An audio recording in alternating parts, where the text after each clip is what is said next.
afternoon, everyone, and welcome to our seminar. I'm Steve Giachardi, the Information Security Manager here at ZeroDayLive, and it's my privilege to have been asked to host this afternoon's session, which will be focusing on social engineering. During the course of the afternoon, we'll be looking at the evolution of social engineering, the tricks and techniques that the engineers use to manipulate their targets, how they select those targets, and what you as an organisation can do to defend against them. And the person who's going to be taking us on this deep dive into the world of the social engineer is ZeroDayLive's Director of Cybersecurity Strategy and OSINT expert, Mr. Stuart Peck. Hello, Hi, welcome. Stuart. Yeah, thank you very much. That is very well done. I enjoyed that. Usually me doing that, so that's all right, isn't it? Okay. Makes a difference. Feels nice to be introduced for once, rather than have to introduce everyone else. But anyway, hello, I'm Stuart Peck, yes, Director of Cybersecurity Strategy for ZeroDayLive. If you haven't joined us before, I will give you a brief introduction to myself. If you have joined us before, I do apologise. Anyway, so I'm Stuart. I head up GRC. I'm pretty well known in the industry for being a social engineering expert and someone who does a lot of work around open source intelligence. And going to sort of share some of the experiences today around social engineering, either from a perspective of an attacker, so looking at some of the techniques the attackers are using today, and from the perspective of some of the work that we've done, and sharing some of those lessons so you can all learn from it as well, and take some of those things back to your companies and build some strategies around this. So very much looking forward to today. Brilliant, thank you, Stuart.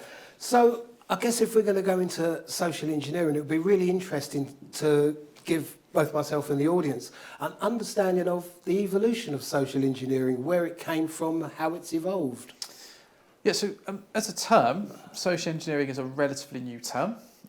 It's been around for about 20-something years, but if you look at how it's really evolved or what it's really evolved from, it's really something that's always been there. So the confidence trick, the con, the big con, the I don't know, whatever word you want to use, the heist, right? Whatever you want to use for it. Basically, it's using psychological manipulation to deliver an attack against somebody that was not usually in the target's best interest, but definitely in the attacker's best interest. And if we look at some of the examples here, you know, we can kind of point back to history where you could say that, you know, the conning of Eve by the devil is potentially abusing trust and distrust, or you could even go into baiting in Troy, you know, leaving the Trojan horse, and actually it's a pretty big term in our industry anyway, right? Interesting how the term the Trojan horse has been adopted into the language and where that came from in the fact that it was used to overthrow that entire city. Yeah, and so I think, you know, we're looking at, you know, different attack vectors, different ways that con artists or social engineers or whatever term you want to give them use their attacks to gain some form of unauthorized access to funds, or trick people into believing they are someone who they are not. Yeah, absolutely. There's the term quid pro quo that gets used a lot. What does that actually mean, and how's that used in social engineering? So we'll cover that in a second, but in its kind of simplest terms, I do something for you, or I scratch your back, you are more likely to scratch my back in that sense. I do something for you, you feel more psychologically inclined to do something back in return if I do you a favour, right? And it's almost that kind of returning a favour. I do something quite small for you, and in return I ask for something quite big, but you're more likely to do it, right? And it's just how that kind of works, and it's how you frame that. Gotcha. And it's how people can get drawn into scams, for example. A great example would be, say, how people get drawn into being a money mule, for example, right? So I give you a small amount of money, you process that money, send it elsewhere, then I send you more money, and then you're more likely to be drawn into that process because you're getting paid for it, but ultimately you're really conducting something that's quite illegal, right? So that kind of quid pro quo, you'll do something bad for me, but in return you get money, but ultimately you're the person that's going to be in trouble at the end of it, right? So those kind of things are how it's used. And we'll talk about pretexting and the kind of case studies around that a bit later, but you know, these are kind of small techniques that we're gonna talk about. But if we go to the single point of truth, Wikipedia, not quite, but there we go. We can talk about that later.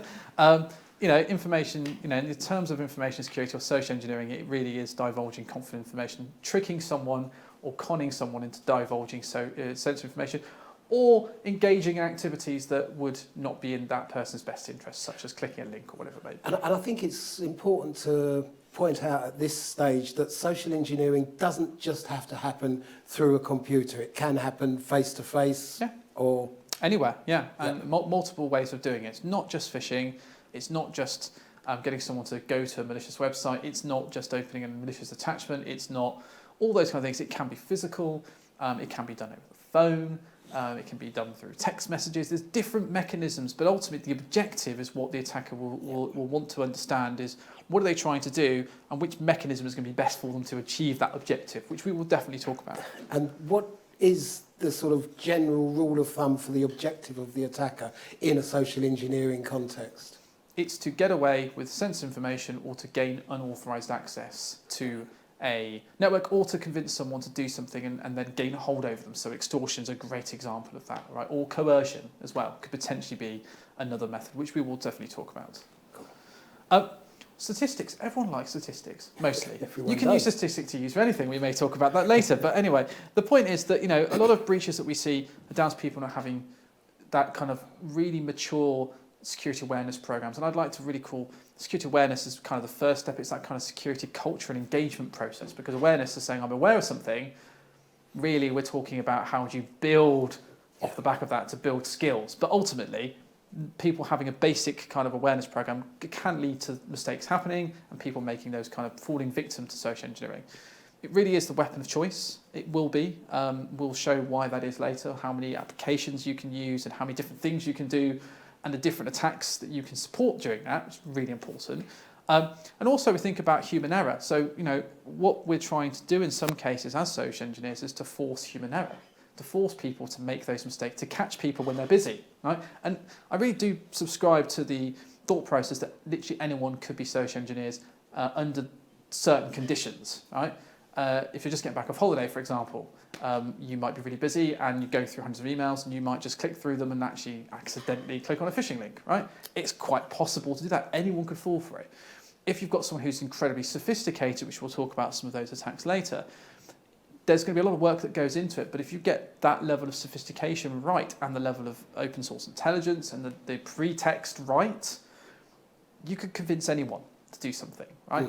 It's just about how you frame it and the method that you use to deliver that attack. So are you saying then that timing is one of the key elements that social engineers use in undertaking an attack on an organisation? It's always a factor, yeah. Timing, research, knowing the right person, knowing the level of access, knowing what people naturally respond to better, testing, almost doing A/B tests to understand what a company will actually, I could send an email to a company today and send 500 emails that aren't malicious, but all they do is call back to me, a bit like a marketing campaign in that sense, and I can see how many people opened it and which subject lines work better, which content works better. Now, phishing email, anti-phishing might pick up as spam, but if it's positioned correctly and it gets into the right inboxes, I can then, before I've even set my phishing attack, I can profile that company to work out how effective it is. What times of day do people respond to emails better? Is it Wednesdays in the morning? Is it Fridays in the afternoon? Is it first thing Monday morning? You understand the trends of when people respond to things based on timing, based on their job, based on the content you put together. You've suddenly got a very powerful tool. That's interesting. I want to talk about credentials because everyone talks about, yes, leaked credentials are quite important and everyone knows that everyone's password at some point in time has been leaked. But actually how attackers would use that is quite important. If we look at sex extortion sort of scams, right? So I get sent an email with a password that could be mine, probably was mine from years ago, saying that I've logged into your computer, I've looked at your webcam and I've caught you doing naughty things. And, with that password, if that was currently my password, because I reuse my password, I would believe that. So I have confidence that is potentially real. They probably have got access to my things because they've got a password of mine. The reality is they've just gone to a collections breach, dumped all the plain text and emailed everyone off it.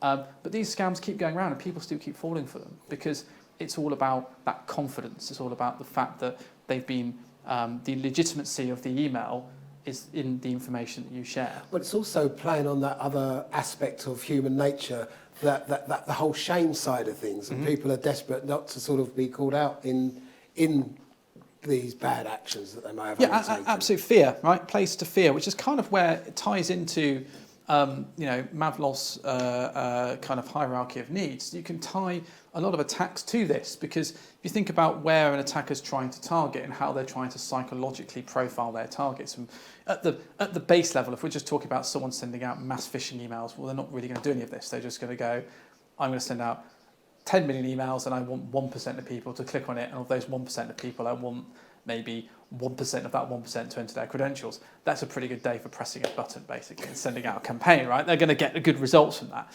When you start going into the more sophisticated levels of how I'm going to target an organisation and look at the people in particular, that's when it gets a bit more interesting. So at the lower end, as we talked about, that kind of self-reflecting, that kind of, they have little impact at the kind of low levels of safety needs, physiological needs, and things like that. So maybe extortion emails and things like this, trying to extort someone or trick someone or bait someone into doing something maybe.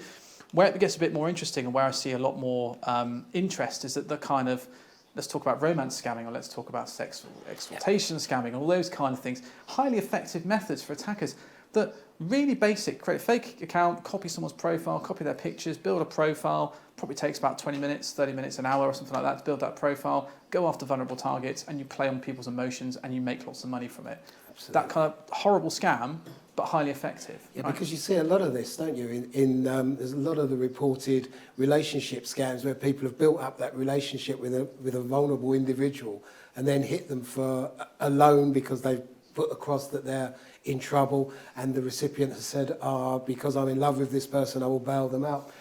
I never ever thought to associate that back to Maslow's hierarchy of needs. Never made that connection. It's all about what we self-perceive as being important, right? You could stick Wi-Fi on the bottom if you wanted to, because that's quite important, right? Everyone puts that at the bottom of those things. But the whole point is, what's important to us? Where do we feel the most safe, and what's most important? And right at the top, really, we look at the one that's kind of hard to execute, but delivers the best results when we start tying into people's psyches in terms of self-actualization. So we talk about what people's job role is, what their interests are, what their self-belief model is. So a good example we talked about ourselves earlier was about, if I'm going to go after someone who wants to be a CEO or something that's talking about it on their LinkedIn profile or something like that, and they're my target, I'm going to start sending them sort of jobs that they want because it's their interest, that's their vision to get there. So I'm selling them what they want in the hopes that they might be interested to open up the job spec, right? And all I need to do is send them that, and of course I've got them, right? Because it's likely to happen because something that's they're interested in, right? Yeah. And they said they're interested in it, so it's likely to have I'm not saying it's going to be highly successful, but it has a good chance of being successful if it's within the right industry. And this is where, when we're talking about phishing, that's your bait.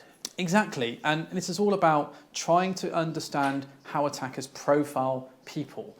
Now, at the lower end of the spectrum, this doesn't really happen. It's all about numbers. At the higher end, when we're talking about espionage, or we're talking about some of the things that have happened recently, even within the security community, we're talking about very sophisticated attacks, and we're talking about really profiling those individuals that they want to go after. And we'll talk about how we do that later because it's quite important. But if we look at the core principles of social engineering and the kind of where we are, there are some pretty good points here. I know you have some comments on some of these as well. Well, certainly around the reciprocity side of things and the commitment. It always makes me very interested in, because I suppose reciprocity is another way of looking at that whole quid pro quo. Yeah. It's, we're going to give you this if you in turn give us that. And from what I understand, there were certain breaches in the past. I think the Sony breach was almost a direct result of reciprocity, because they were sent a whole bunch of emails that were led to going over to the Apple site, which was going to give them some free tech, if I believe correctly, which was what led to the whole breach of the Sony site. And of course, it's a tactic that's not just used by social engineers, it's used by the police as well. Do me a deal, I'll do this, good cop, bad cop, yeah. All that kind of stuff. It's a really good tactic. It works. It plays to our nature of, you do something for me, I'll do something back, right?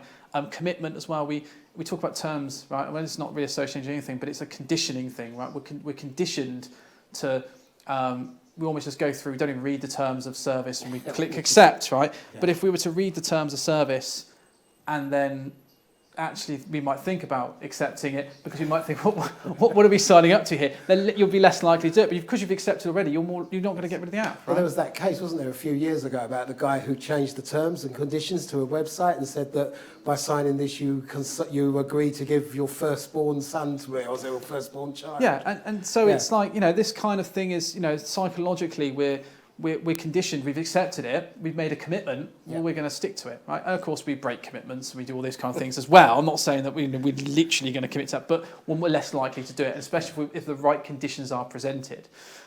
Social proof out of all of these is possibly the most powerful because we're social creatures, right? What does that mean, social proof? Right, social proof is kind of, the easiest way to look at it is like the sheep factor, if you think of it this way, right? So if you think about a herd of sheep and where they move, I see someone move that way, the herd of sheep moves the same way, right? And the best way to explain that is basically we are conditioned to do things based on other people. If the group collective do something or seen as being acceptable, we're conditioned to accept that if it's within our belief system. How does that get used within social engineering?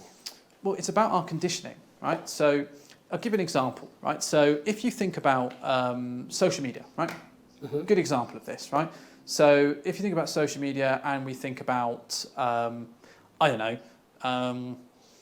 people sharing stuff, right? Or people sharing stories and things like this, right? So you might have a viral story that's happening, right? So there's a trending story that's happening on Twitter or Facebook or whatever it may be.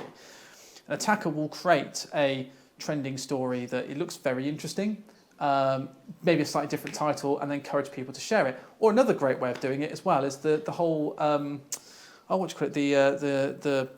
The surveys where people give too much information away. Loads of people have done it, already liked it and shared it and downloaded it or whatever it may be, and so we all think it's perfectly legitimate safe because if 10,000 other people have shared it, it must be okay, right? And this is the whole thing. We see things by what we see other people do, and a great example of this is the recent fairly recent, like a couple of 3 years ago or something, people started to get the boxes at work when you start a new job. And you start sharing, I get my box on LinkedIn, and then I get my new mug, and I get all this stuff, and I share on social media, new job, hashtag, selfie with my badge and all that kind of stuff. And you think, oh, and then other people start seeing them do that, and so other people thought it was acceptable, and companies started encouraging that because that's what was going on, because everyone was doing it. And all you really end up doing is giving social engineers a huge wealth of information about, the hashtag new job, new life, or whatever it may be.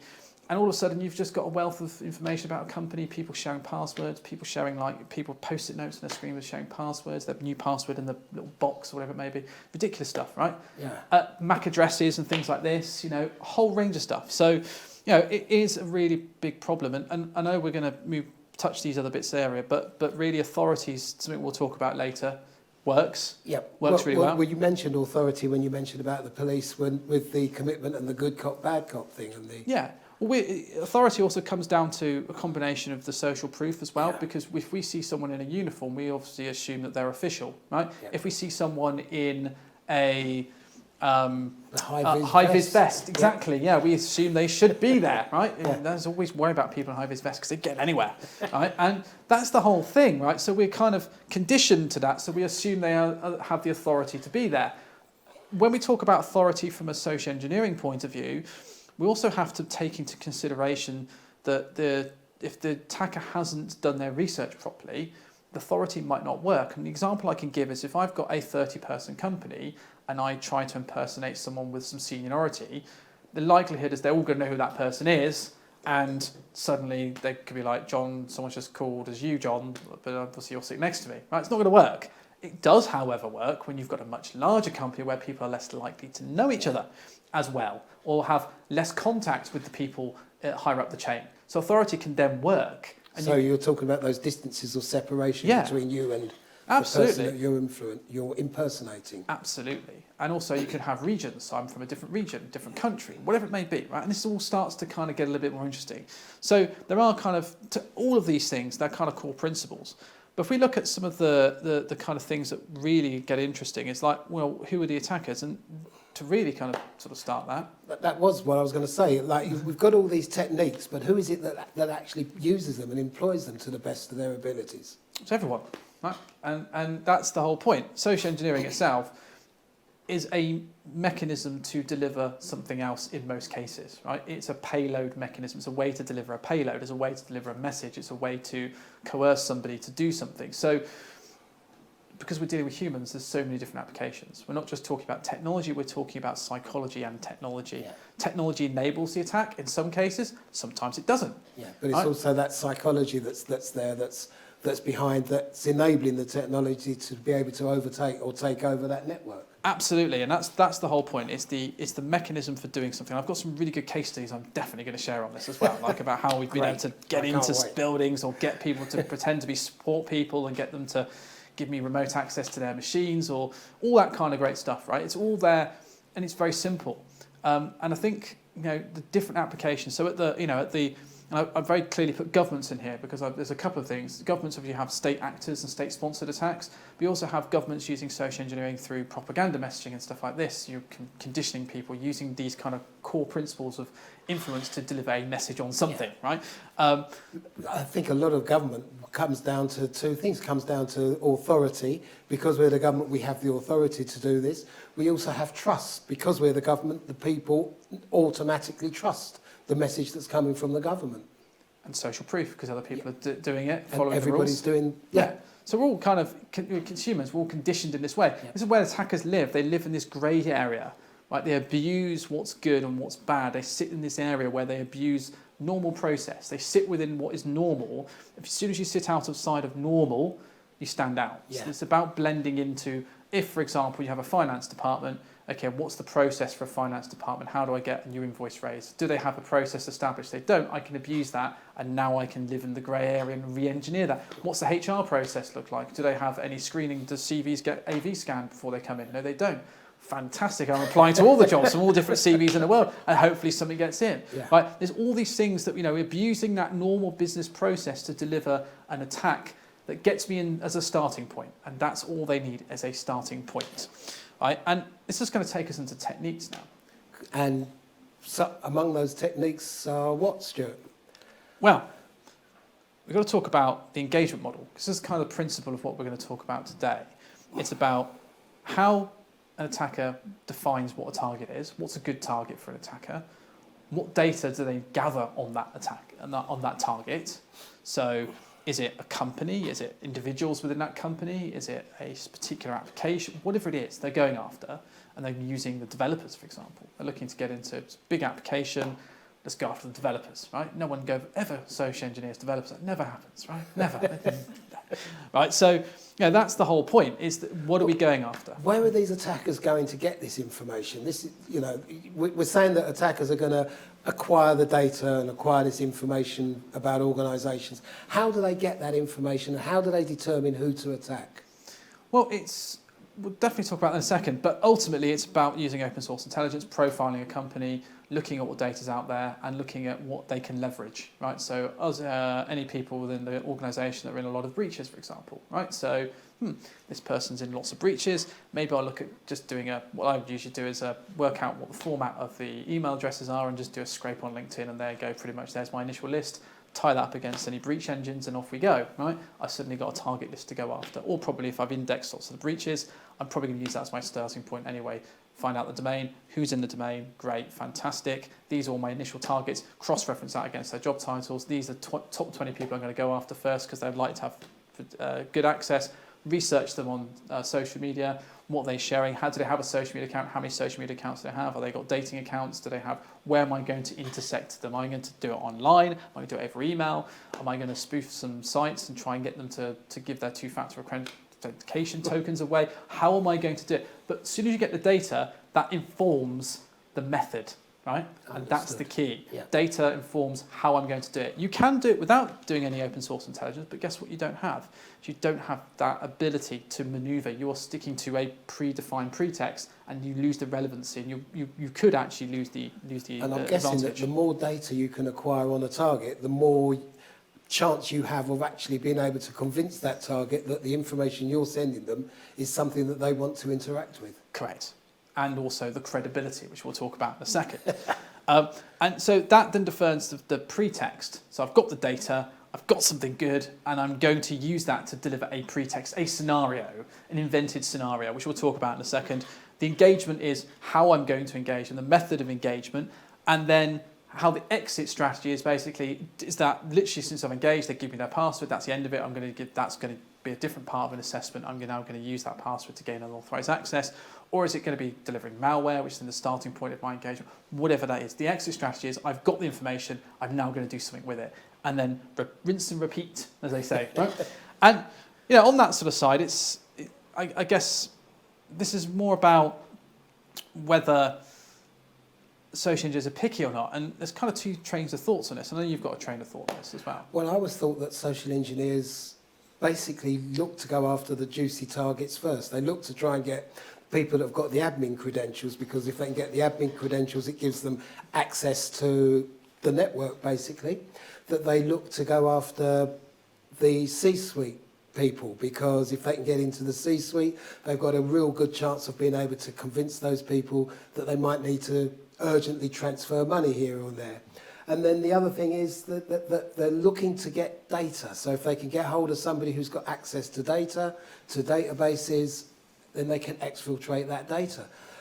Am I wrong in that thinking? Is that too specific, or is there another way that I should be looking at defending against social engineers? I mean, really, it's anyone and everyone in most cases, right?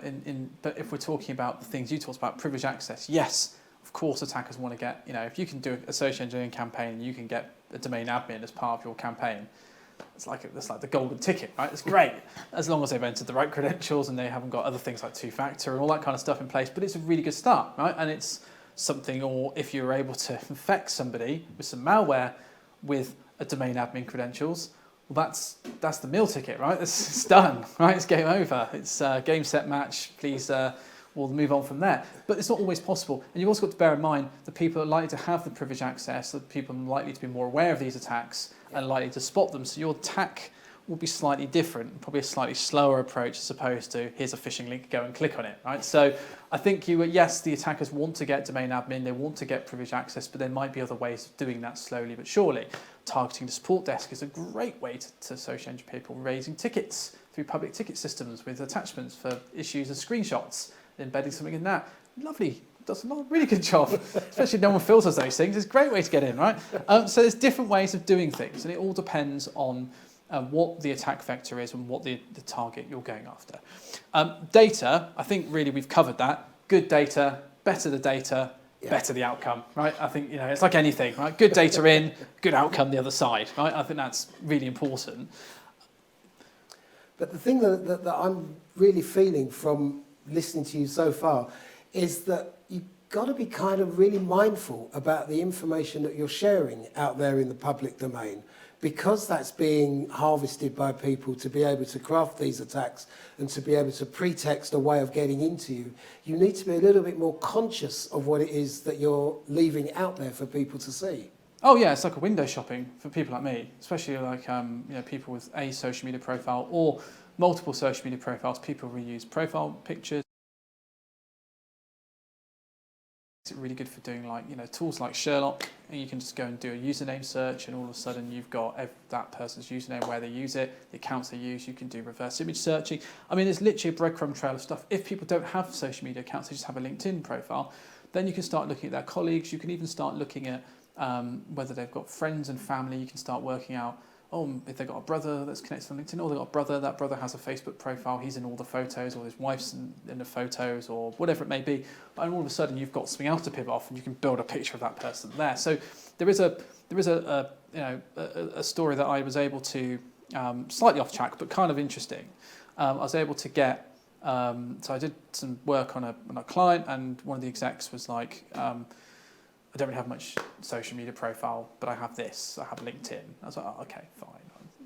That was it. So nothing really on LinkedIn apart from one image. And one image was a bottle of whiskey on a table and a door key.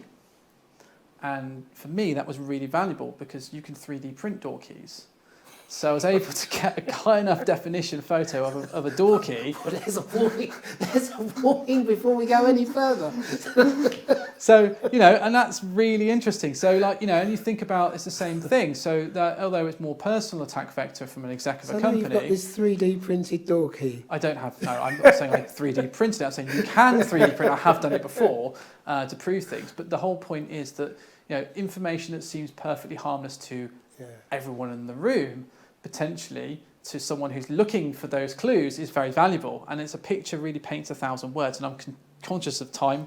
But back to that, how that links into pre-texting, which does actually link in, you have options. You have options of what you can do with that information. And that's what's really powerful about it. The better that kind of intelligence, the better the chance that someone's going to divulge information. And then the execution will be better as well, because you've got the options of knowing what's going to work best for you.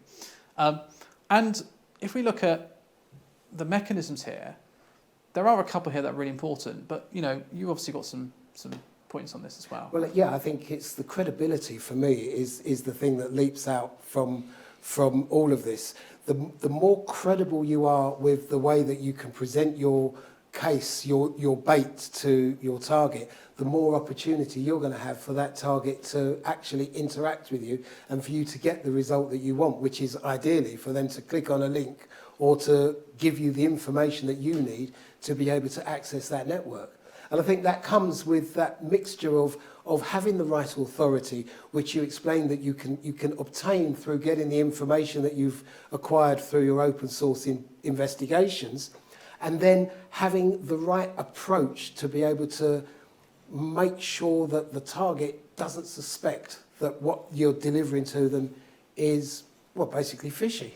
Yeah, absolutely, right. And I think what's interesting here is that the one hard thing. So if you look at credibility, without credibility, the attack's not going to work. Right? Yeah, absolutely. If it's not believable, I'm not convincing on the phone, or the attacker's not convincing on the phone, or the email is poorly constructed. In some cases, some marketing emails are poorly constructed, so it depends on what you're doing. We've had attacks where we've replicated a third-party service, and actually our email was better than their marketing emails. So sometimes it can be an improvement, and maybe that's a thing to catch people out, right? So, but the idea is credibility is very important. Without credibility, it doesn't matter which direction you go; it's always going to fail. So it's really important to kind of talk about credibility. Empathy, however, is not your short-term objective. You can't make a call with someone, send an email, and start trying to build some kind of empathic relationship with somebody on the phone, trying to uncover their problems and then try to relate to that. You get very lucky to do that. But that whole empathy thing ties back to that love and needs in the Maslow hierarchy, doesn't it? Well, it does from a corporate perspective. There's actually been some examples where people have built those long-term kind of fake commercial relationships, and they've built lots of, I'll scratch your back, you scratch mine, I need you to help me with this, and then there's a big problem, that's not worked, and then suddenly, okay, well, why don't you try this? And that's how you get them over time, because you've built that relationship. But it's not something you can do quickly. No. That's a long play game that you have to build, and obviously in most cases attackers don't have the patience for that unless the payoff, and that's the key, the payoff is big enough. We'll definitely talk about that. Very briefly on sort of the attacker's mindset, because it's very important to sort of say, well, what are we looking at here? So if we look at most attacks, when people reuse their passwords, we're really looking at someone going onto a victim's website and trying to brute force emails, or even someone who's been phished to go onto our website and actually give their passwords away and we actually capture it, right? Social engineering obviously is really very much targeted at the human, right? We're not looking at systems, although we have to bypass systems to get our attack, and the attackers have to do the same. There is it is focused on the human element, right? However, the outcome of those things can also lead to things like compromises and malware and ransomware, or any other combination of things. And I've got some really good new examples to share of how this works. But ultimately, if you look at the attacks, if someone reuses their password quite a lot, the worst that's going to happen really is that they're going to get compromised, and that's going to result in some form of intellectual property loss or some kind of PII loss or personal identifiable information. If we're looking at social engineering, it could be that actually the attacker could actually potentially get intellectual property money, extortion, all this kind of stuff, and personal identifiable information. Of course, and malware and Trojans, of course, always lead to all three of those.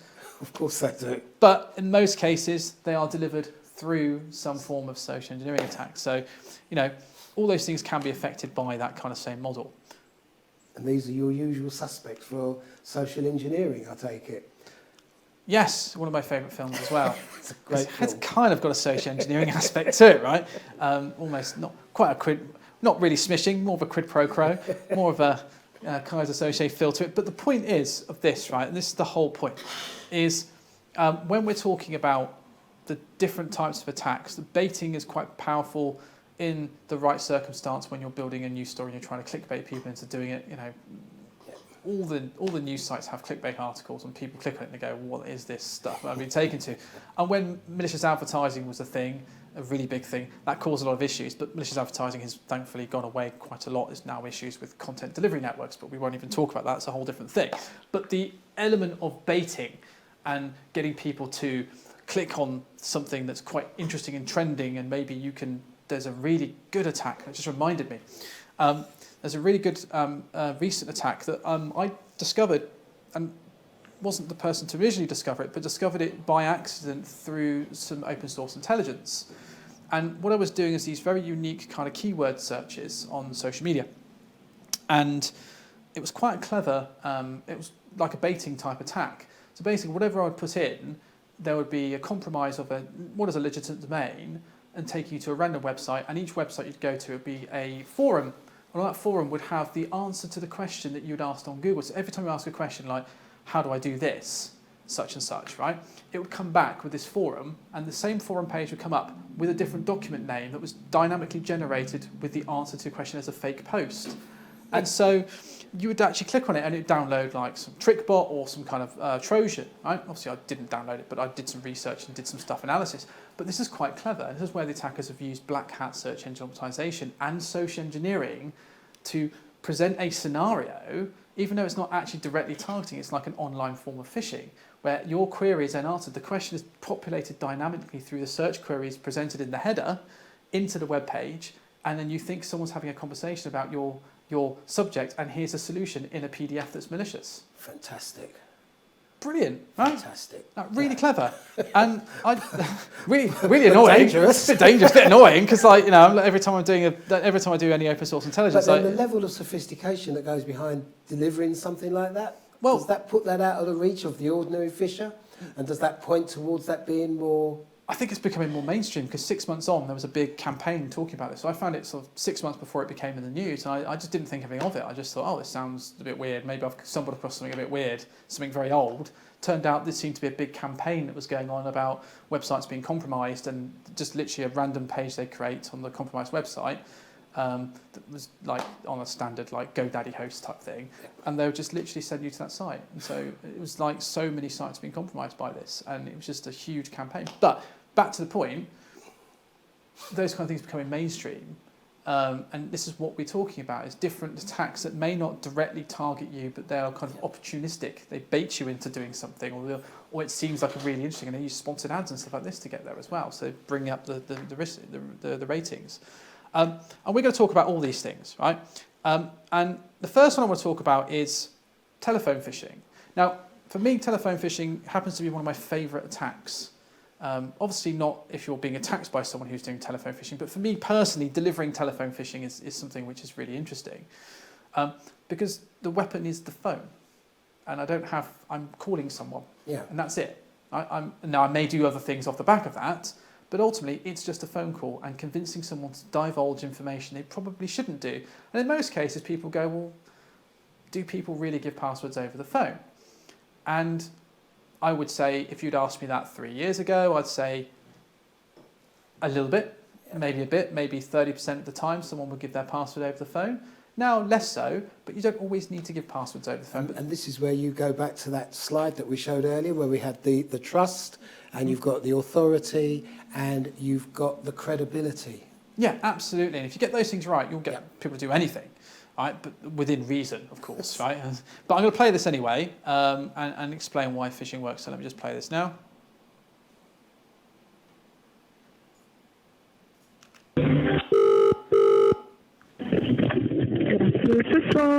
Hello, Amy. In what department? Sort of social media, copy, sort of, I guess marketing. Okay, continue.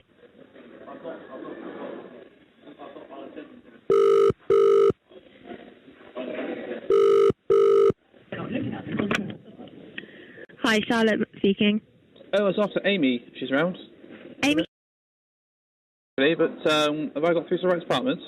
Oh, no problem. I can pass you over. She's just sitting next to me. Okay, well, maybe you can help. It's absolutely fine. Not on the same team, so I'll just transfer you over if that's all right. That's absolutely fine. That's Great, thanks. No problem. All of your. Hello? Hey, is that Amy? Yes, speaking. Amy, it's John from First Choice IT. How are you? Hi, good, thanks. Yeah, good. We're just doing a bit of database work at the moment with you guys, just checking Windows accounts and all that kind of stuff. I just want to double check. Have you had any issues logging in today at all? No, no issues. No issues? Okay, fantastic. When did you last log in today? Sorry? When did you last log in today? Were you logged in this morning? Hello? Were you logged in this morning? Have you logged in? What time did you log in today? Twice, I think. It's been fine. Twice. Okay, fantastic. And can I confirm your email address just so I can check the system to check if you've got any issues with the database? Sure, it's amy.uk. Amy.uk. And what's your Windows username? It's not your email address. It's different, isn't it? So It's fantastic. And have you changed your password in the last 30 days at all? This is a first day update. Okay, can you confirm the length of your password to me, please, as well, just so I can check? the length of it. Yes, please. 8. 8 characters. How many of those are uppercase? None. None. Okay, fantastic. Any numbers at all in there? Yeah. How many numbers, just so I can check? 2. 2 numbers. Fantastic. Okay, let me just check. And you're logged in at the moment, did you say? Yeah. Okay, I can't see that. Okay, that's fantastic. Can you confirm what your password is, just so I can check the system, please? I'm not really sure. No, it's absolutely fine. We've got authorization from the head office, so it's absolutely fine. Say again, sorry? Brilliant. I'll just double check for you, but that's absolutely fine. Thank you for your time. Thank you. Cheers. Bye. Bye. So, That's incredible that you got that far with that phone call. I know, and I've done this quite a few times before, and I've got, it used to be the first ever one of doing these was many years before I was working here. I did one for like a bank in Ireland, and obviously I can't use Irish accents. I can't do an Irish accent. I really can't. I've tried, but I put on this really dodgy Irish accent, like the worst. It was terrible, and I managed to make like about 50 calls, something like that, and I got like 35 or something like that. 35 like passwords over the phone, pretending to be someone from IT with a really bad Irish accent. So it doesn't matter what you say; it's how you say it, right? It's that credibility again. Well, not the accent though. It was interesting in the call that the recipient on the call actually said, "I don't feel comfortable giving you this password," which I thought was a good sign. Really good. I was really happy with that. But then you overcame that by saying that, well, I'm from head office, so it's all right. I have permission. Delegated authority, right? So I was given, because I was a third party, so I couldn't tell her to do it, but I could say I've been given authority by someone else, and that's the difference, right? And I think that's the key. That's the key to actually trying to do these things, right? Is to try and work out whether authority is going to work or whether it's not going to work. Do you have delegated authority, so someone's enabled you with that authority to do it? Most of the times, we don't want to be giving our passwords over the phone. But then there's other information you can get. I had one I did relatively recently where I applied, I'd actually found a job and decided that my pretext was going to be I'm starting this particular company in January.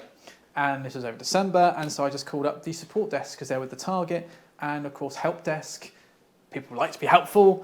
And so I just asked some questions about, did they have to bring your own device policy? Because I was wondering if I could use my own machine. I gave the specs of my machine. I said, oh yeah, you could use that.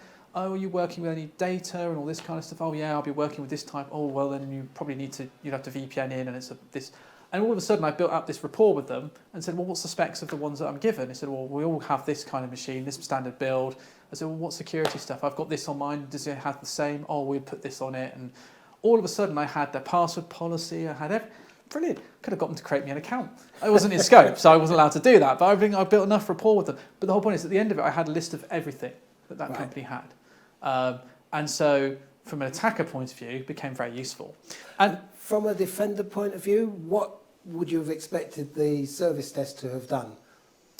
Not given the information over the phone without confirming that person was actually starting in that role. Yeah. Now I managed to spoof my telephone number to come from a region that they were based in the same town. But there should still be that. Correct. That stop. Well, please hold, caller. Let me just. Can you have your name? Can I confirm? Yeah.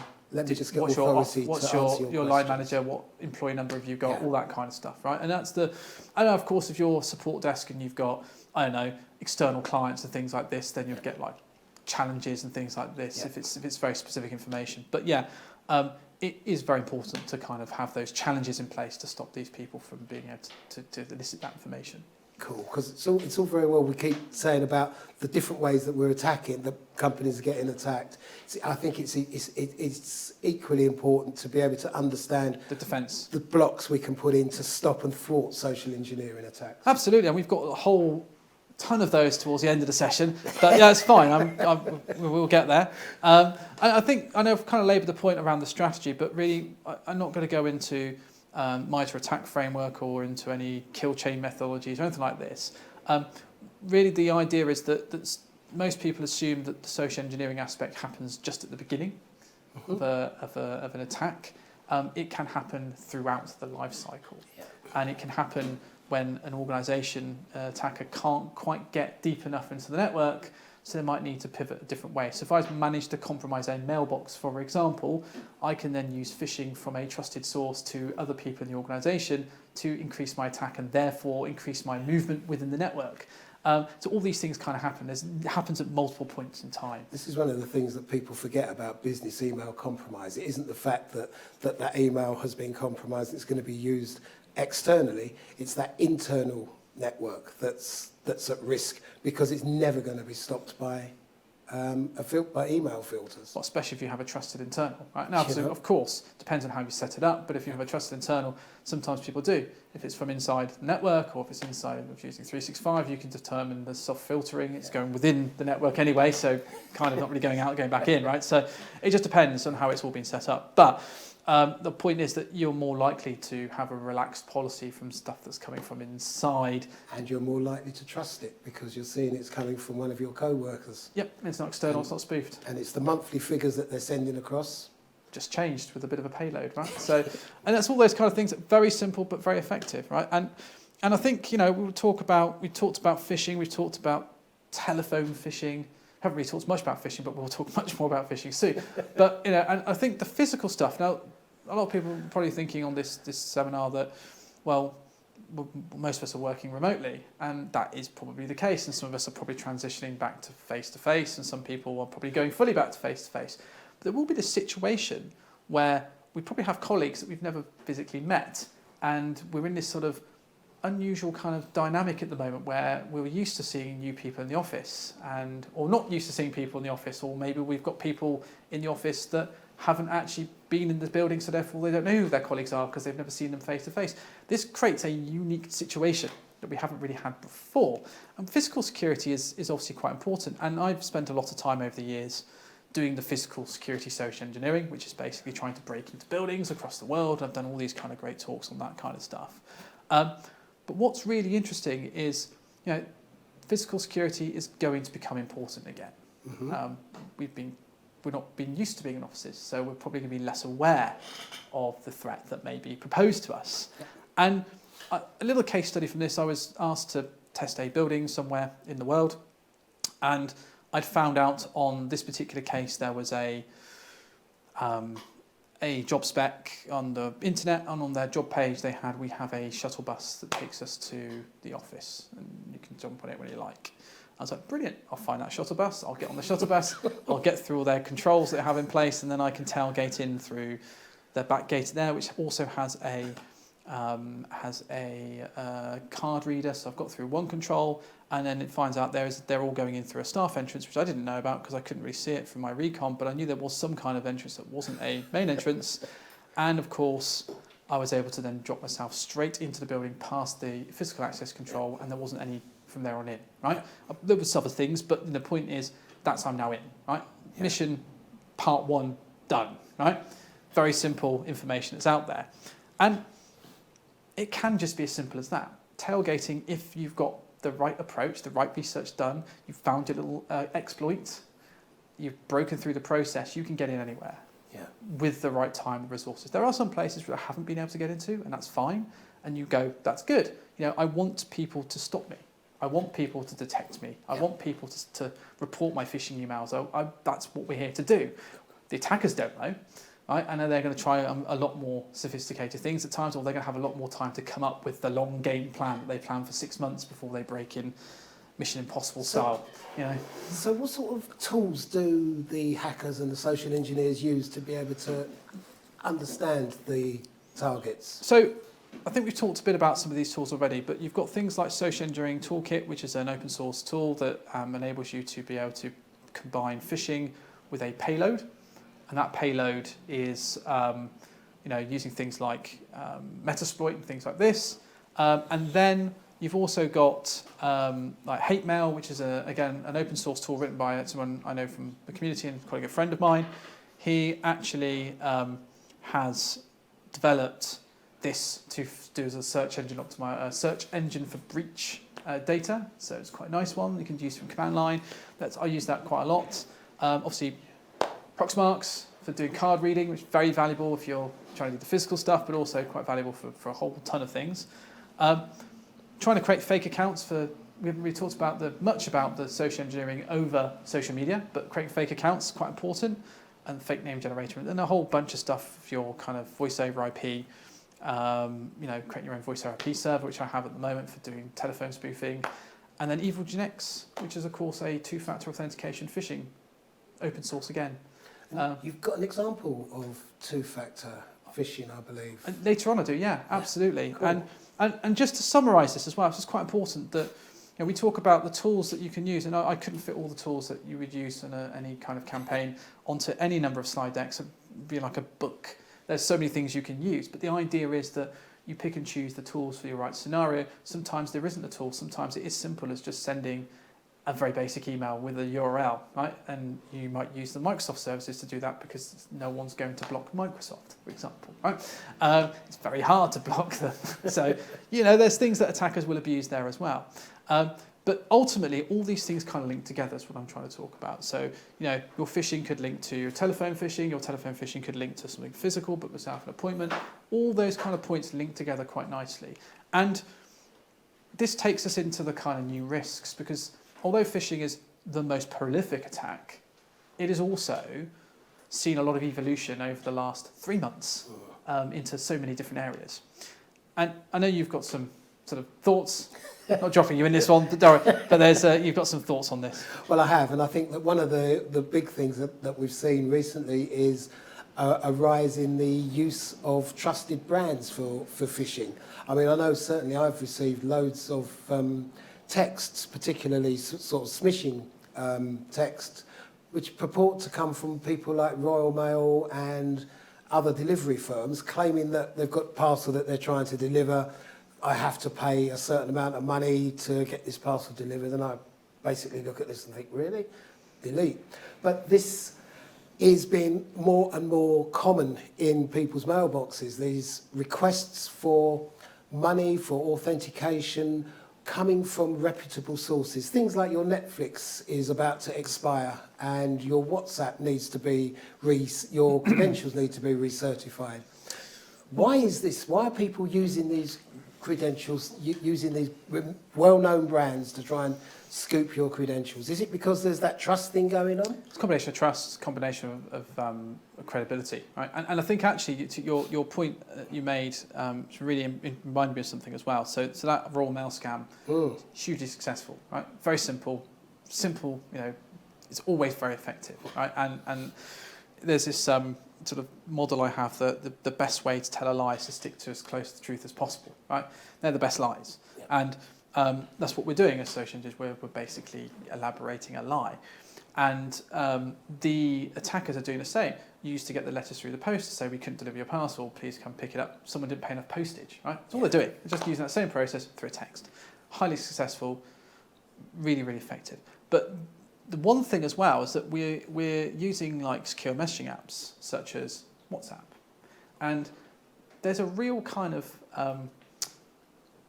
message here that people say secure messaging app, really it's an encrypted messaging app, and so they assume that the message they're going to get is okay because it says secure in front of it. And really, we need to kind of work on the terminology. They're encrypted messaging apps, not secure messaging apps, because the word secure means that obviously when I get a message, it's okay. And it's been proven many a times that it's not okay. Yeah. And I think we talk about, there's one really interesting attack, which will take me on to this in a second. We trust brands, right? So we used to receiving emails from these brands, and we used to also receiving emails that we get, like we've been locked out of our account, or our account's about to expire, or whatever it may be. We get these emails, so we're more likely to interact with them. It's less likely we don't get banking ones as many more, because attackers realise that we've been conditioned to know that your bank's not going to tell you you've locked yourself out of your account. They're not going to text you anymore. They run out of options because you say, we'll just text you now, and then the attackers will just text you as well. And then they're running out of options, we'll send a carrier pigeon. It makes me laugh when the bank sends you an email that says, please note we won't send you a fraudulent email. And it turns out to be a fraudulent email. Yeah. But the irony there. We're kind of playing catch up here, right? But really, the newer tactics of like we tell everyone now to use 2FA, which is great, and absolutely you should, right? And I'm not saying you shouldn't. I'm not going to have the whole debate around whether SMS 2FA or app 2FA or YubiKeys are better, because there's obviously clearly a debate there to have. Whatever you have is good. 2FA. You have two-factor authentication, right? But attackers have gone, well, we can get past that. There's different ways of doing it, right? So the first one is the very basic level. We can go, I have your username and password. I send you a text while I enter the username and password. Say, we're about to send you an email, an SMS. Hi, it's Google. We're about to send you an SMS. Your account's being compromised. We need to verify that you still own this account. You get, please reply with the message you get from us in 2 seconds. You know you're going to get it. You get a text message. You enter a text message into that other text. Attackers then passes it on, right? And they get into your account. Very simple, very basic. Used to be quite cool right at the beginning, but now it's very sort of standard. Everyone kind of goes, hang on a second. Why is that happening? So then they created websites, and they created websites that basically would do the phishing, and they would generate a 2FA page, and then all that information would generate real time. You enter your username and password, it passes it real time to the Google page or whatever it may be, and then you get SMS because you've entered the password, and then you enter your 2FA token, that gets passed real time back to the page, and the attacker gets in, right? That's pretty straightforward. What's really interesting now is some of the services that have sort of spun up, like EvilGenX or Modlishka or loads of other ones that have spun up, open source technology that you can basically bypass 2FA by capturing the session. And this is where it gets really interesting. We're not worried about username and password. We want the username and password. We want the username and password. We don't care about the one-time password that gets generated on our phone. We couldn't do it on a YubiKey, but on the phone or on a SMS, we don't really care about that code. What we care about is the established session, right? And here's a good example of that. So I've got myself a web page that I created. I've called the domain notanattacker.com, but you would probably create, something like twitter.oauth2.link, right? And oauth2.link is my domain / whatever it may be, right? Twitter.com. And I then enter my username and password in here. It generates, on the real page. And what I'm really doing here is kind of phishing the user. They click on it, it gets pushed to the EvilNGX phishing domain server. All the traffic then gets pushed, encrypted back to the real website, and I'm proxying the traffic without any break in encryption. Right? So basically, it's the old man in the middle attack. It's the man in the middle, exactly. So I can see everything you're sending, but I can also see you're adding onto the real website, and what you don't really get is a message. The only thing you get different is the domain is different, but you are entering it on the real website. For example, here, so you can see I then have at the top of the page, or down the bottom of the page in this case, twitter.notanattacker.com, but the rest of it's real, right? So it's just replacing it. So I enter my 2FA token, which I do, and then I get into my Twitter account, and my username and password have been captured. But what I have got is the token, the session. So I can take that cookie, that session that's been established, and I can replay that using a cookie replayer or something like that, and replay that. And as long as that session is still alive, that person hasn't killed that cookie, deleted that cookie, or killed that session, I would then have access to that account without having to know the username and password. Incredible. Which is great.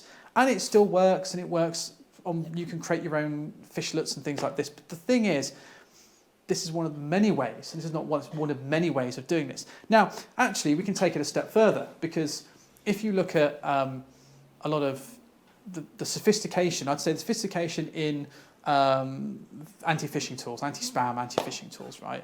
Email threat detection, whatever you want to call it, right?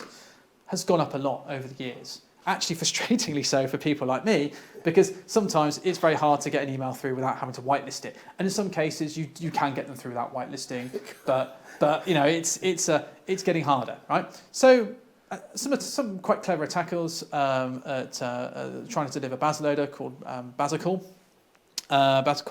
they decided to deliver attack that doesn't focus on a lure, doesn't focus on a malicious document, the initial payload. The initial email is just a email to the recipient saying that your service with WinRAR or something like that subscription is about to start, right? There's a call to action. Please call this number to cancel this service, right?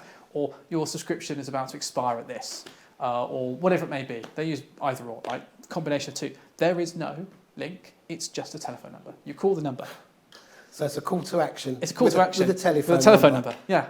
And but there's nothing there that you can identify with a spam filter to be able to block. No, randomly generated numbers as well, right? So Superb. you call the fraudulent centre, then you're then asked to open a malicious document to cancel your service, and then it's at that point that the malware gets dropped the down. payload is passed down.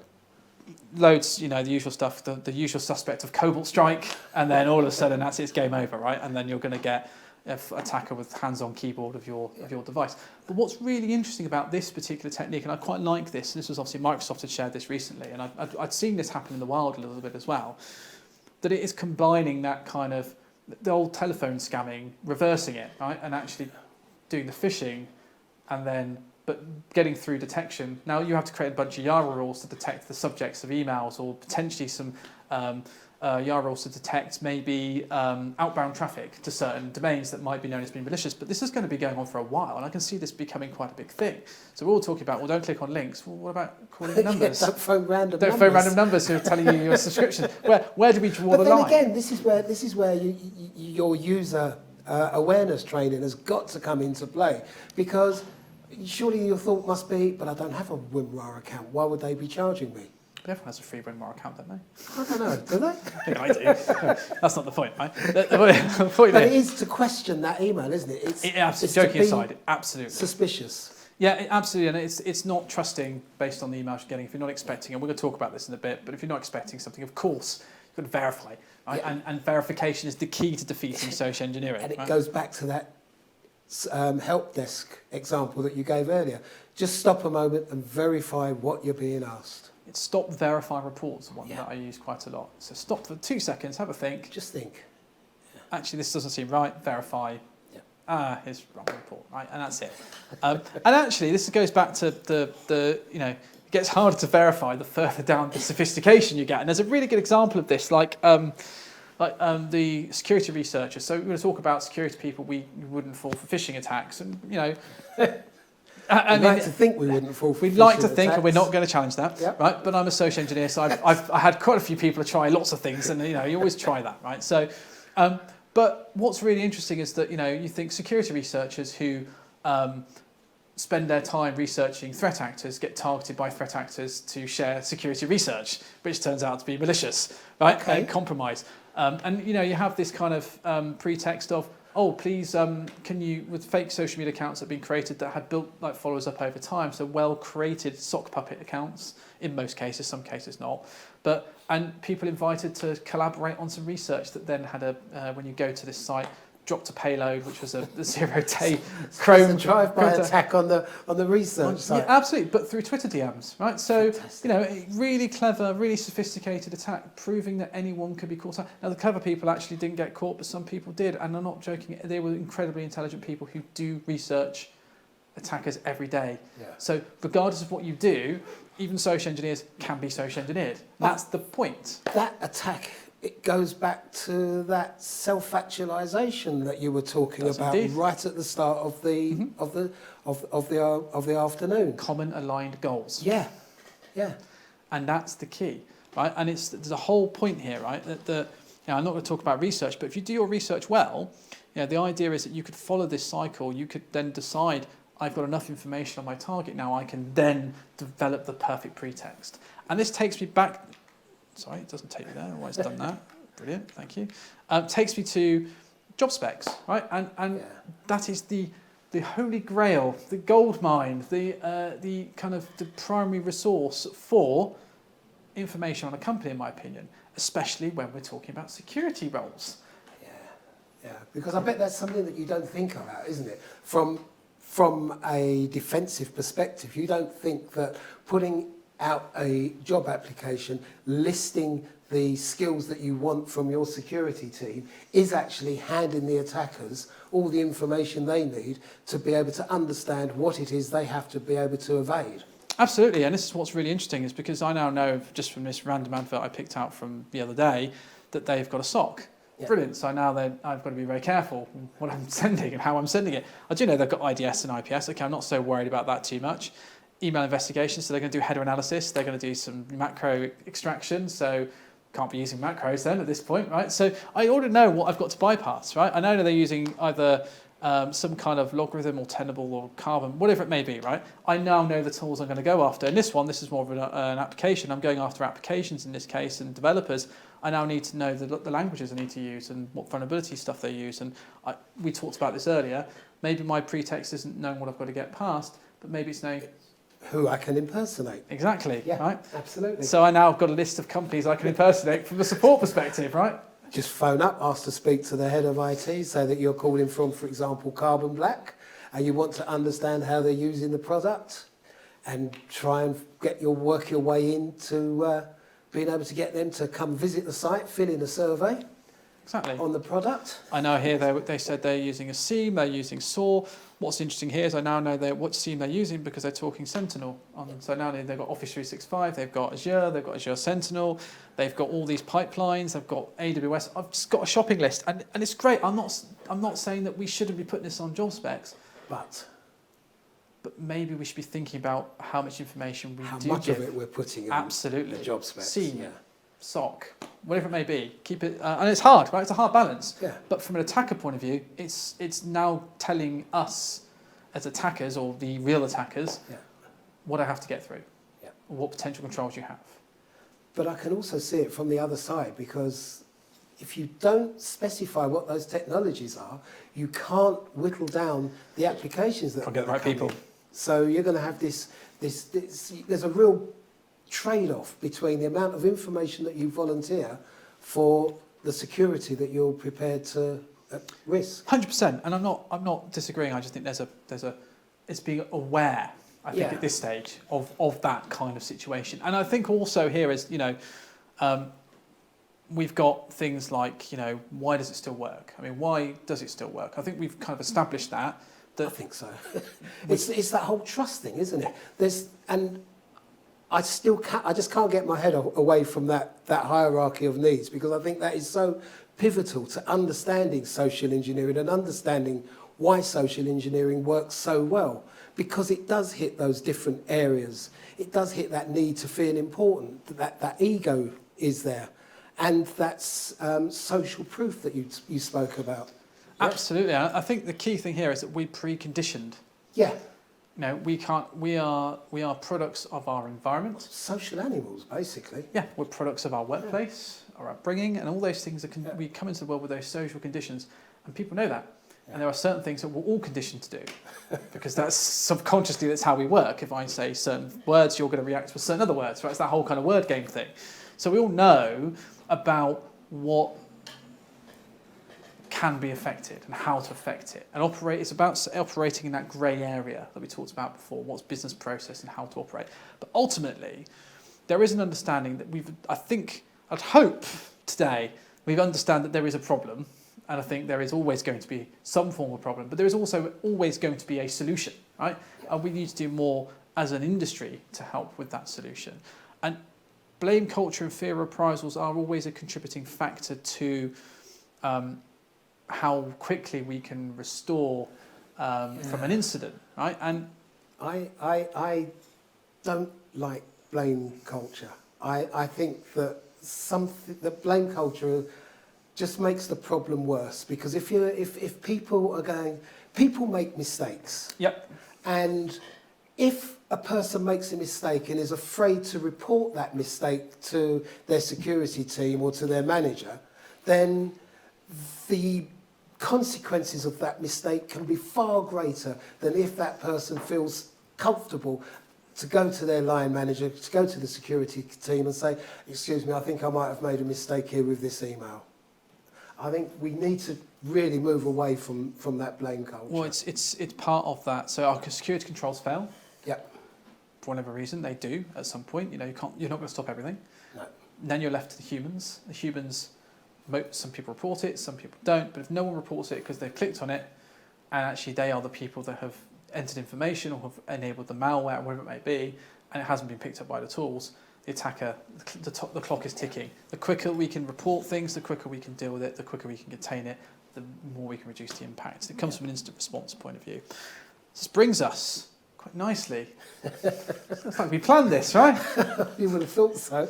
Right? Strategies. To strategies. Protection strategies. And I think there's a couple of things here, right? Going back to our initial kind of engagement model, right, that we talked about. Yeah. So know who your targets are. It's a bit like the first session that we had, we talked about knowing your assets, right? Correct. Same thing, Yeah. right? But knowing your targets. Who is most likely to be These are your targeted? people assets, and these are Absolutely. the most critical people assets within your business. And so obviously you've got to go from the C-suite and move your way down. Look for the people with those privileged access accounts. Look for the people that have access to marketing emails, marketing areas. Look for the people that have access to accounts, payroll, all of those kind of areas. HR. HR. And what should one do? Should one have regular, more improved training for these people? I think more specific training. And I think and I think before we even get into training, we should be talking about the areas of identifying the areas of data and monitoring those areas. So for example, who is in those areas potentially has a big digital footprint? Who's oversharing? What information they're sharing? What connections can I make from that? So do you think then that organisations should ask their chief executives and their C-suite people and those with privileged accounts to consider their online presence and to possibly reduce that footprint that they have out there? So this is always a fine balance, right? So having a digital footprint or having an online presence is both a good thing and potentially a risky thing, but there's a fine balance between the two. So it's being aware of what you've already shared and being mindful of that, and should it be public information? So assessing yourself and going, what information have I shared that should be public, for example? That's okay to be public. What information have I shared that I'm not so sure should be public, I'm not so comfortable about now I've looked at it again, maybe I can delete it? What information have I shared? I'm definitely sure that should be public. I'm pretty sure I should get rid of that straight away, right? And people don't do that. They share it and think, I'll just delete it and it goes away. Well, what if it got archived by the Internet Archive? It's there forever, right? You're not going to get machine. Yeah, exactly. So, I think the Wayback Machine is there, so you're not going to get rid of it. So I think just people being mindful about what they're sharing rather than saying, I need to delete my profile, right? But what can people do now to mitigate any harm that they may have caused through inadvertent sharing? Is look at their profiles, get people to provide advice around people how to review their own digital footprint, look at articles that help do that, look at getting companies in to help review those digital footprints and being able to understand where the risks are. Yeah. I think it's really important because it does help with that risk, especially setting up alerts. If you haven't got a social media monitoring tool, but you have got some tools in place that monitor social media, set up alerts for new job, your company name, new badge, check those things, because if you do have a package when people arrive and you're giving people sharing their badge at work and stuff like that, that's just going to make yourself more of a target. So it's about reducing the target, and there's a good example of someone who did that I know quite well in their first day of their job, who works in security, and they did accidentally share that, but it's not a problem because deleting that account and removing that information quite quickly identified. But these are the things which people can do, and I've always find people's badges every day, and it's quite useful, right? I can imagine. But it's not a huge risk, and from a phishing risk, it might be an information security risk. And there's a whole bunch of stuff I can share on that as well. In terms of the pretexting side as well, right? So it's making people aware around what the risks are around social engineering. What are the specific risks? How can they get into that, and how can they understand that? I think it's quite important, and kind of make your people kind of paranoid in a good way. In a kind of they're not accepting everything. They know that it's good to be challenging and questioning, and it's okay to make mistakes and reporting something that isn't a phishing email, for example. And I think it's important as well within organisations that we make space for people to question. That even though we're all busy, we're all stressed, and we're all trying to meet deadlines, if somebody comes to you with a question and asks, "Can you just give this a quick look?" I think we have to make time to help these people. Otherwise, they're not going to come forward and ask for help. Exactly, and that comes down to champions as well, right? Having more security teams are quite good and need champions, right? And of course, we talk about people, process, and technology. They need to work in harmony, right? And I think it's quite important to sort of say, if they don't, social engineering will always be a risk. We talked about two-factor. We talked about gamification. I think we'll talk about that in a second, actually, because we've got this here. Something I built a while ago that I quite like still, and it's kind of really helps identify that kind of process. So this is the journey from going from an unaware user to adopting safe behaviours within the workplace. Yeah, absolutely, and it's really about understanding, okay, we'll start with our annual tick box compliance focus. Compliance is one thing, it's not going to improve behaviours. We've spent, and this is something we talked about when we were having before this kind of seminar we were talking about, is that we as security people have years of experience, years of training, done our certifications, all this kind of stuff. We should know a lot of this stuff, but yet we ask people to come for a 1 hour training session, expect them to be equipped with the knowledge to deal with this. Right? To keep us safe for the rest of the year. Here's 1 hour, off you go. You'll be fine. You'll be fine. Don't worry, we'll send you out. You don't like teach someone to drive, just put them an hour course and send them onto the road. It's the same sort of thing. I know it's not the same thing, but you know what I mean. I know exactly what you mean. It's about equipping people with the relevant knowledge and skills. It's a continuous journey. And it's just trying to understand how would you get there, and it is a journey. And so we think that training engagement model should be a dream. I came up with this today, so it's brilliant. I love it. I reordered this and it's brilliant. That's definitely your brainchild, but it's lovely, right? But it should be about designing.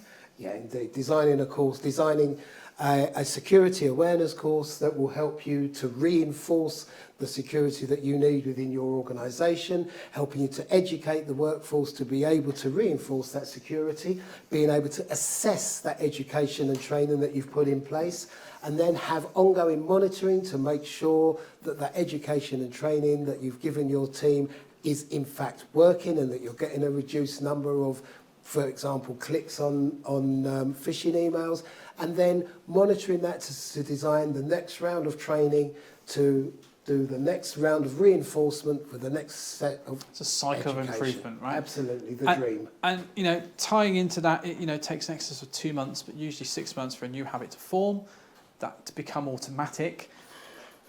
We can't really do that with an hour's training. It's impossible. It's impossible. I'm not saying an hour's training isn't effective. It absolutely is effective, but it's the start of a journey. Indeed. Right? Indeed. You can change someone's perception, and then it's about how you reinforce that. Right? That counts. Right? It's about reinforcement.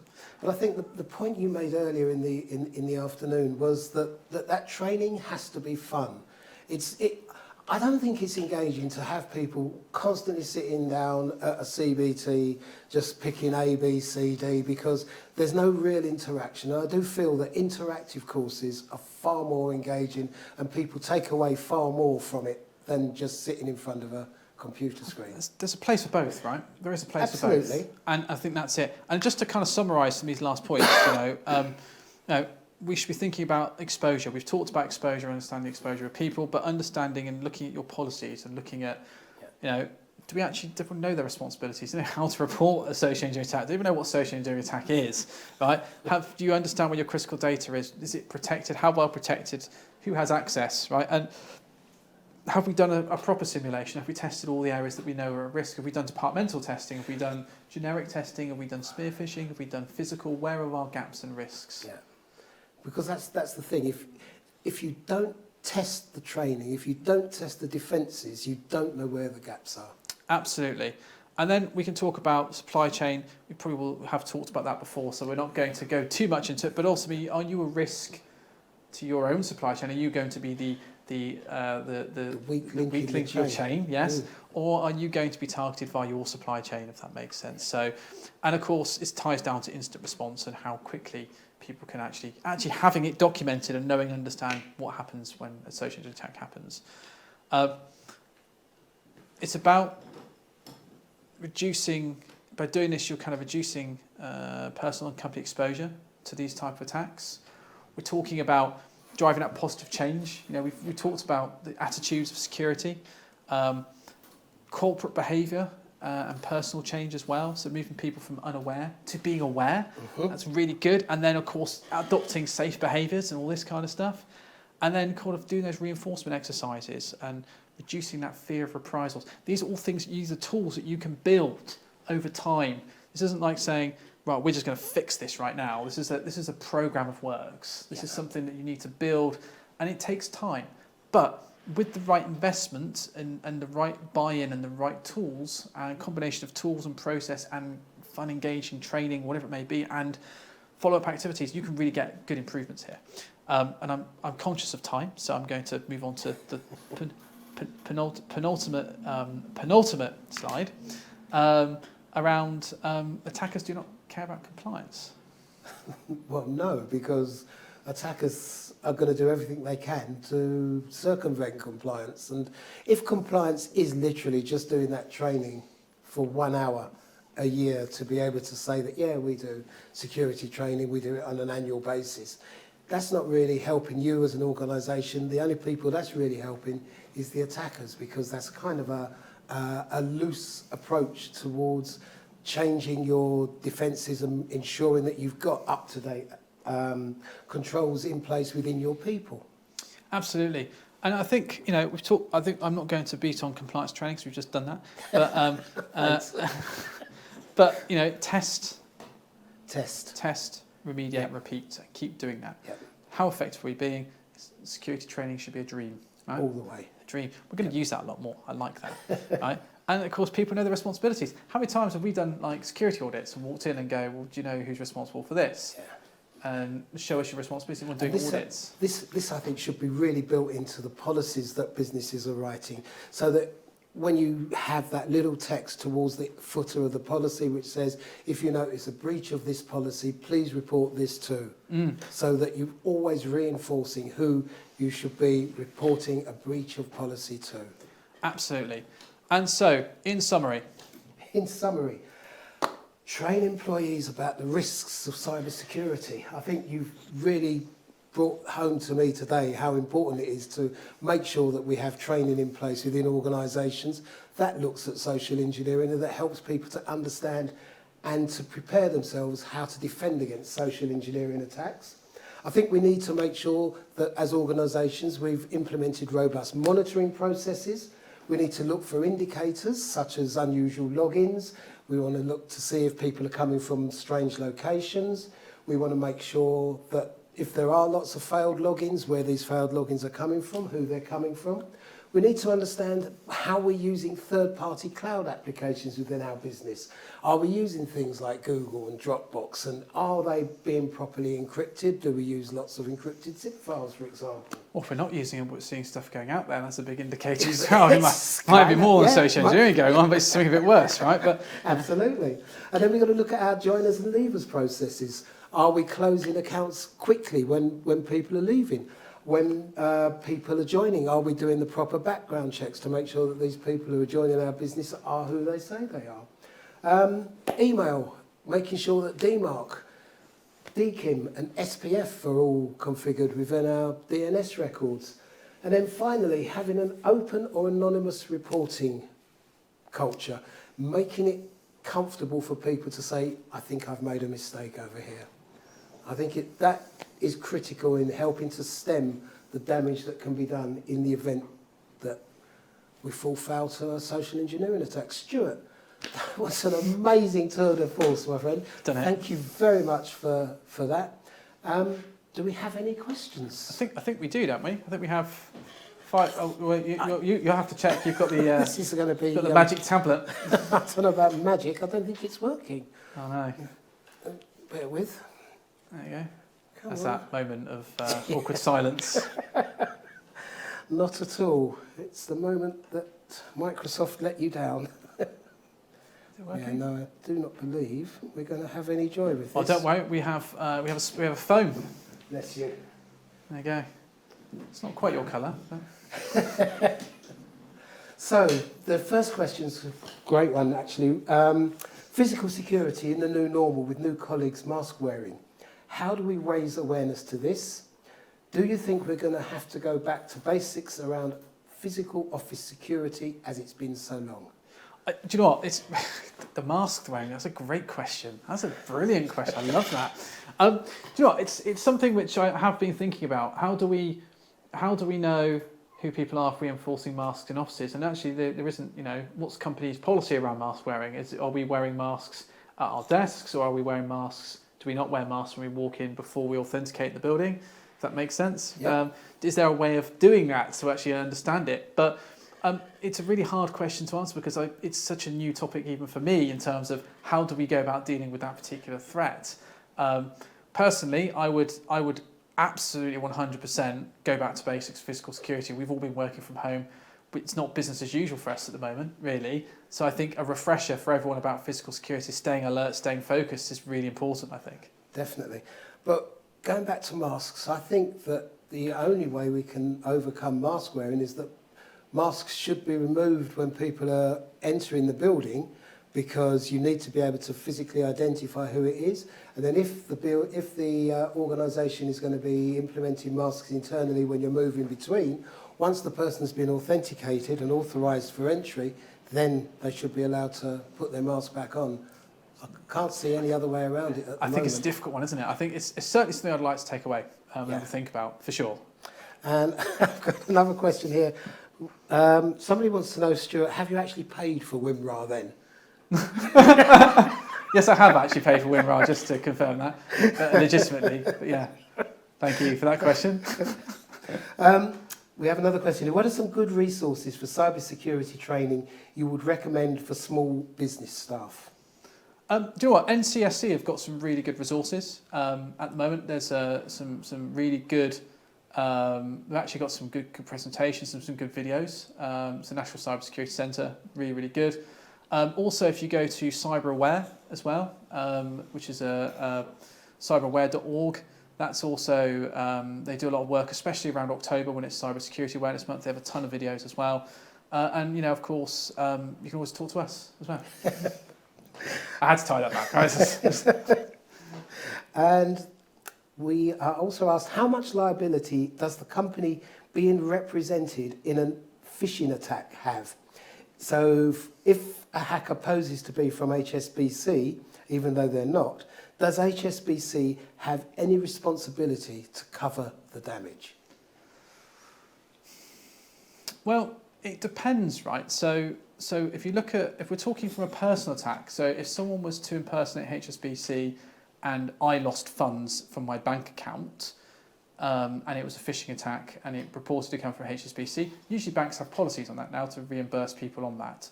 However, from a liability point of view, it's very hard for banks to be able to prevent this type of stuff because there are so many different domains you can have now, and it's then very hard for them to buy all the domains possible. But I think it's a really difficult question to answer. I'm not really a legal expert, so I couldn't be able to answer it from a legal perspective. But from a personal perspective, I guess, like any company, you can't fully protect yourself. If you haven't got anti-spoofing on and things like this, you've got DMARC, DKIM and SPF, then your main domains won't be able to be spoofed anyway, so you'll reduce the risk that way. But you'd have to have that across all your domains. But if people buy HSBC or whatever it may be, .co.za or something like that, and that isn't the domain they've got, companies should then be thinking about the common domains that they have and buying more of them and trying to protect them where they can. They can do things like takedowns and things like this, but it's reporting it to domain authorities and things like this, but it takes time. Does that answer your question from the person who asked it? I'm not a legal expert, so... The next question is, when performing physical pen tests, how would you fit into the company? So the example is given to go into a company in a suit and tie when everyone else is casual. That would be like an instant red flag against you. Yeah, absolutely. Well, it's all down to recon. Okay. So it all comes down to physical recon and online recon. So first thing I look at is the company page. I look at about us section. I look at new hires. If they have an employee branding page, I look at that. I'll look at dress code. I'll go and do a physical recon then as well to understand what people are wearing on very often. So I won't ever turn up in a suit when everyone else is wearing jeans and t-shirts. Or vice versa. I turn up in jeans and t-shirts. Everyone's wearing, because I came on a Friday and it was dress down day. And then, of course, I come on a Monday and then, of course, all wearing suits. I need to avoid that. So I need to double check before I turn up. But yeah, in most cases, you would do your recon. And blending in is all about understanding the pretext I'm going for as well. I always look for the soft entry to start with. So looking at, I did one recently where I saw photos of people's office doors being open and stuff like this and their main web pages, for example. And you're thinking, well, it must be a hot day in the photo. So clearly when it gets too hot, they've got air conditioning issues. I'm definitely going to abuse that if it's hot. Right? There's always a way. There have been many times where I just haven't been able to get in, and that's fine. And it's okay to do that. As long as you can prove you've tried everything, you might create scenarios that you might think, actually, do you know what? This could happen, but within the scope of the time, we weren't able to test it. But you might want to think about testing that scenario. I thought of one of the landmark where we thought about they were giving tours of the buildings. You could actually join the tour, but it wasn't possible within the window of time we had for testing. So, there are things that you have limitations over, but with an unlimited time and window for attack, you can do some amazing things. Seriously, it'd be awesome. Brilliant. Does that help? I hope that answers the question. I think it does. I know we have run out of time, but are there any more questions at all? Well, I guess we can just thank Stuart. everyone for listening to us for an hour and 30 minutes and still being here. So thank you very much. Thank you. And we'll see you again in just over a week, actually, with another one we've got coming up. So thank you very much. We'll see you soon. And thank you for joining us. I've been Stuart Peck. And I've been Steve Giachardi. Thank you and good afternoon.